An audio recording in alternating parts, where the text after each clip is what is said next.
صاحبي مساء الفل.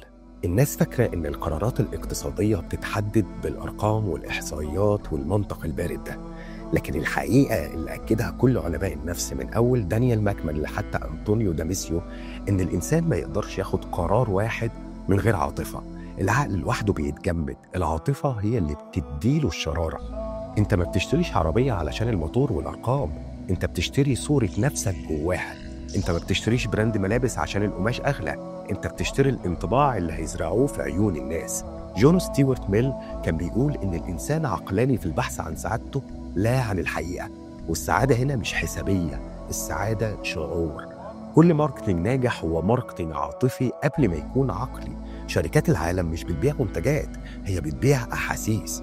أبل مثلا بتبيع لك إحساس التفرد، كوكاكولا بتبيع لك إحساس الفرحة الجماعية، نايكي بتبيع لك الإرادة والقوة. المنطق مجرد قناع، اللي بيحرك قرار الشراء الحقيقي هو القلب.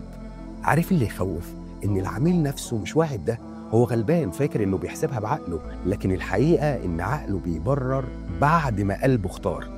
الماركتير الذكي بقى مش بيسوق المنتج، الماركتير الذكي بيسوق العاطفة اللي حوالين المنتج.